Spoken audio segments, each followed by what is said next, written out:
And so we said to Esther a few days ago, because she asked this question almost identical to the way that you ask it for different reasons. She said, Abraham, so do I have this right? I'm following the path of least resistance, the path of least resistance, the path of least resistance. And Abraham, oh Abraham, she was begging us at first and then shouting at us a little later. Please tell me that if I am doing my best to find the path of least resistance, it will lead me to a place of no resistance. What do you think? Seems logical, doesn't it? I'm on a path of least resistance, so I'm choosing a little less and a little less and a little less and a little less and a little less and a little less and a little less and a little less. So shouldn't I eventually get to a place of no resistance? It's logical, isn't it? But here's the rub. You don't have that much time. Here's the rub.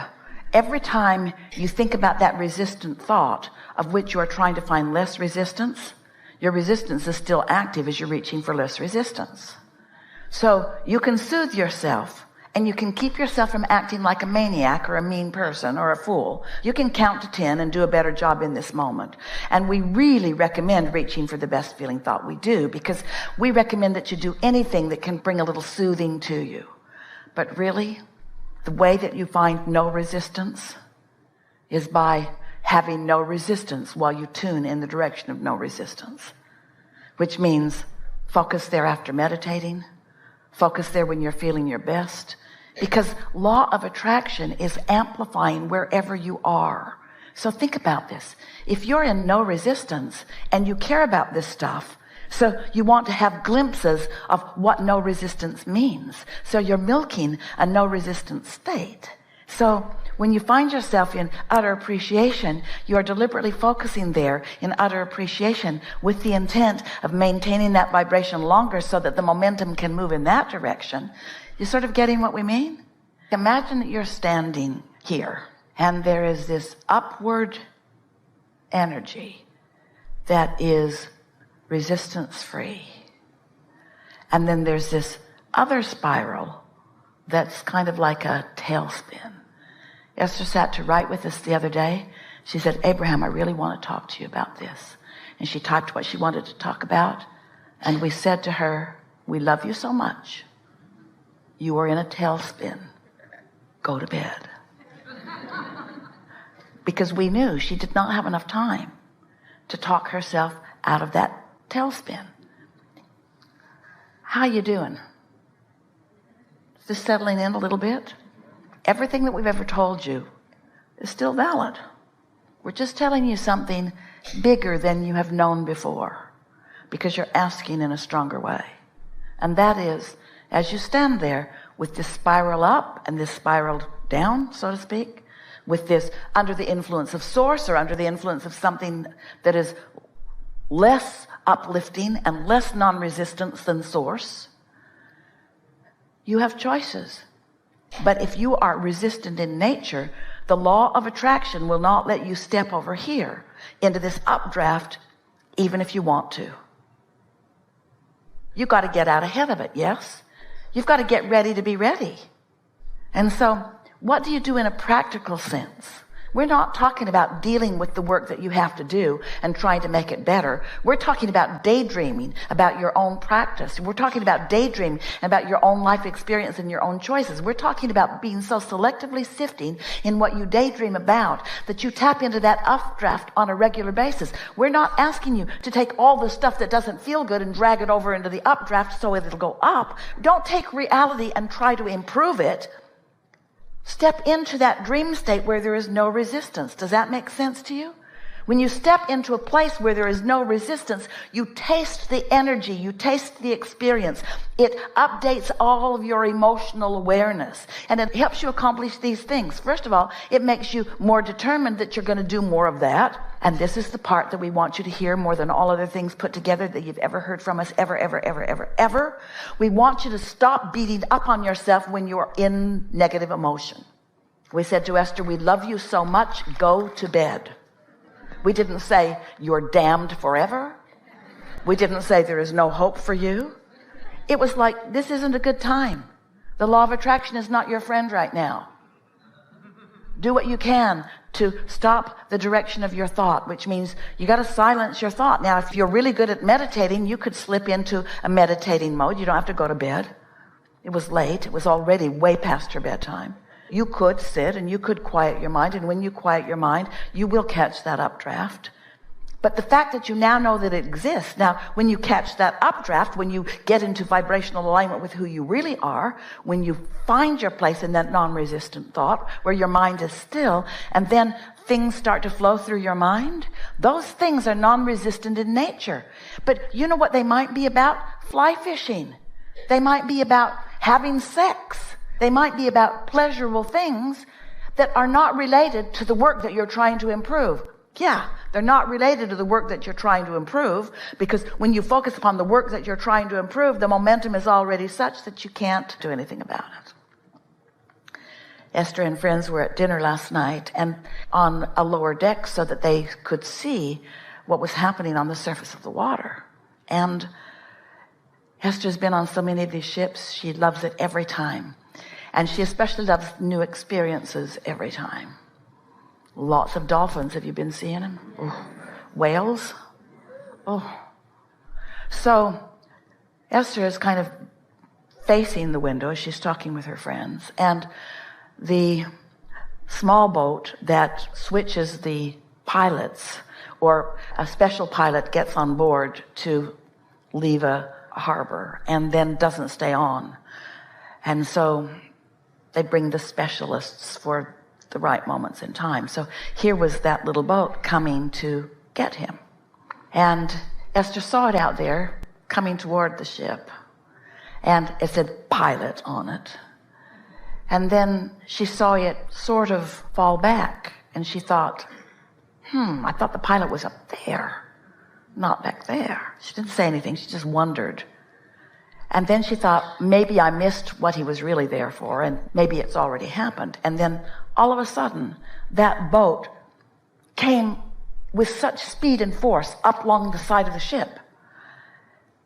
And then in a few very short period of time, off it went, and she could see that the pilot was on board, and off they went. And she knew for sure that that little boat had to get up to speed. Not just up to speed, it had to accomplish its momentum that could supersede the momentum of the ship. You see what we're getting at? This ship has already got a lot going on. And so it had to be ready. It had to be up to it. And that's sort of what we're talking about here. This is the way you ready yourself for the currents of the world. You tap in, you get your speed going, and then things that used to bother you don't bother you because they are insignificant in comparison with the power of the energy that you've got flowing through you. Yes? So now what? So it feels like I'm this close to having a life better than almost anybody that I know. And it feels like I just give yourself permission, right? Yes, and you do it in these ways. You do it by, when you're in step one, acknowledging step one is a good thing. In fact, it's what I came for. So stop beating up on yourself when you're in step one. And milk it when you're in step three. Just be so happy. You know the steps? Step one is contrast causes you to know what you don't want and know what you do want. Asking is step one. Step two is when you ask, it is given. Someone should write a book. When you ask, source becomes vibrationally equivalent with what you've asked for. It's done. There's a vibrational realm where what you've asked for, you ask for it and it is done. Now you might call that a dream state because it is not yet manifested. We call it a reality that you're not really that adept at tuning into, but it is an absolute reality. So step two is the vibrational reality is formed. Your request is answered. And step three is you find yourself in a non-resistant moment where you can receive inspiration and impulses and pleasurable thoughts that are about that. And really being effective at step three is what step four is. Step four is being really good at step three. But what step four is what you may accomplish as a result of this conversation. It's understanding where the energies are. It's understanding what non-resistance is. It's understanding that resistance is a normal thing. It's understanding that resistance isn't a bad thing, but that it's not the thing that you want to be doing all the time. Step 4 is being so good at knowing what your negative emotion means and then finding more opportunity to get out ahead of it. But step 4, which is mastery of alignment, it really is not about moving up the emotional scale in the sense that I'm just going to find a better feeling thought and a better feeling thought and a better feeling thought. What step 4 is understanding that there is a realm where no resistance exists, where your inner being is, and that your inner being is focused upon everything that you want and has that momentum really going well. And step 4 is you learning the tools that get you up to speed with that. And what are those tools? Do you know what they are? Meditation is the best tool of all, because when you really are effective at meditation, you quiet your mind. And when you quiet your mind, your vibration rises. And when your vibration rises, you tune into that. Why would anyone not do that on a really regular basis? That's what we call getting out ahead of it. Daydreaming is that. Do you know that everything that you're creating, whether it's your private practice, whether it's an empire, whether it's a cause or a movement, whether it's a relationship or a magnificent building project, it doesn't matter what it is. Everything that you are creating like that is more than 99% completed before you take the first board and the first nail to build the first structure, or before you get your first employee to assist you with the first thing. Most of the work is done in this vibrational realm. And when you know that, when you know how much you've accomplished, so what we're saying is most of it's done already here, and then all you want to do is get up to speed so that you can witness the birth of it. The birth of this part of it, and the birth of this part of it, and the birth of this part of it, and the birth of this part of it. When you get this picture, and when you understand who you are, and when you understand why you're here, and you understand all of this non-physical consciousness and awareness and interest in you, this non-physical part of you that is so keenly focused upon each and everything that matters to you, the next time you feel negative emotion, you can just say, oh, I got sideways of that, but they're all still doing that on my behalf, and they always will. They're not going to hold me hostage. No one is saying, we're tired of holding your place. Get with it or get off.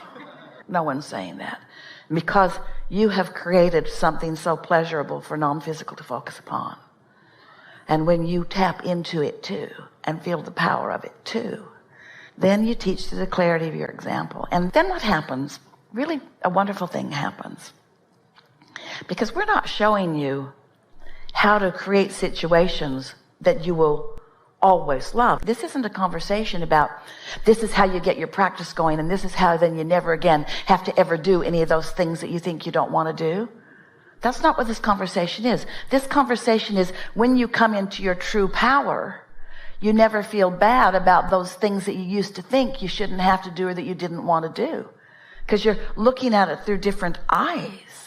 It isn't the action or the behavior or even the human response to it that's bothering you. It's your departure from your true point of view. Because the more engaged and involved and connected to the true source that is you, that you are, the better you get at that, and therefore the more often those glimpses are your life experience, then the more enjoyment you're going to take from everything. Because then you won't be in a situation where you're experiencing what you have decided is a loss of control.